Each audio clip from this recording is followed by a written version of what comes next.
বিদ্যালয় সেইসমূহৰ এটা নৱ নিৰ্মাণৰ অভিযান চলিছে। মাননীয় মুখ্যমন্ত্ৰী ডাঙৰীয়াই 2023 চনৰ 15 আগষ্টত ঘোষণা কৰিছিল অসমৰ 2000 বিদ্যালয় নতুনকৈ নিৰ্মাণ হ'ব আৰু লগে লগে তাৰ প্ৰস্তুতি আৰম্ভ হয়। 2024-25 বিত্তীয় বৰ্ষত অসমত সৰ্বমুঠ 487 বিদ্যালয় সম্পূৰ্ণকৈ নৱ নিৰ্মাণ, কোনো ৰিপেয়াৰিং নহয়, নতুন বিল্ডিং নিৰ্মাণৰ কাম চলি আছে। আমাৰ ইয়াতে দুখনমান বিদ্যালয় শেহতীয়া অলপ হ'ল তাৰ কাম শুভাৰম্ভ কৰাৰ ক্ষেত্ৰত। আৰু আজি মই বাঁশবাৰী উচ্চতৰ মাধ্যমিক বিদ্যালয় এই পৰ্বতজোৰা অঞ্চলত এই বিদ্যালয়ৰ আধাৰশিলা স্থাপন কৰোঁ।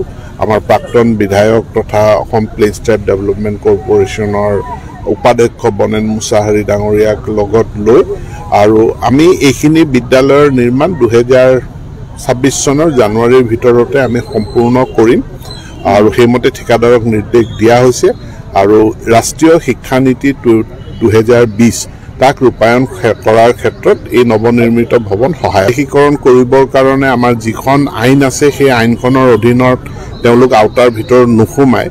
বৰ্তমান বিধানসভাত ইতিমধ্যে ঘোষণা হৈছে,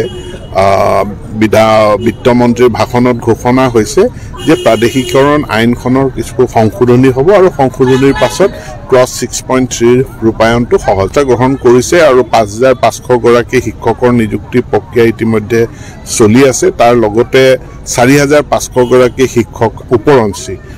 মই এই গোটেই ঘটনাটো চাই পেলাই তিনিটা ব্যৱস্থা দেখিছোঁ যে আমাৰ হাজো 3খন আৰু মাজুলীত 3খন পলিটেকনিক হ'ব গৈ আছে। ইয়াৰ ভিতৰত যিসকলে উপযুক্ত আছে, যিমান পোষ্ট আছে, কিছুক আমি আকৌ অংশকালীন ভিত্তিত আমি ল'ব পাৰিম, কিন্তু তেওঁলোকে ফাইনেলি পৰীক্ষাত আকৌ এপিয়াৰ হ'ব লাগিব। কিছুমানে কৈছে পৰীক্ষাত এপিয়াৰ হোৱাৰ কাৰণে এজ নাই, লাগিলে আমি এজটো কণ্ডম কৰি দিম। কিন্তু 3Fত চাকৰি কৰিলে APSCয়ে নিয়মীয়া নকৰিলে চাকৰিটো যায়, সেইটো কথা সকলোৱে জানা কথা। সকলোৱে মোক কৈছে ঠিক আছে, মানৱীয়তাৰ খাতিৰত 3খন নতুন পলিটেকনিক আহিছে, যাক য'ত যেনেকৈ পাই আমি একমডেট কৰি দিম, এজটো ৰিলেক্স কৰি দিম।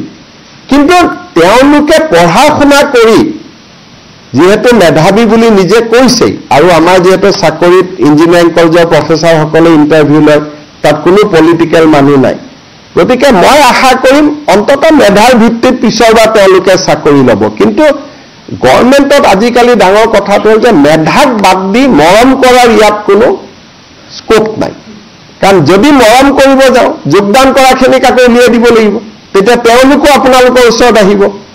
সেইকাৰণে মোৰ এইটোৱে কথা যে মই এজ ৰিলেক্স কৰি দিম, নতুন 3খন পলিটেকনিকক এওঁলোকক যাতে অন্ততঃ লগে লগে চাকৰিটো নাযায়, কাম কৰি থকাৰ সুবিধাও কৰি দিম।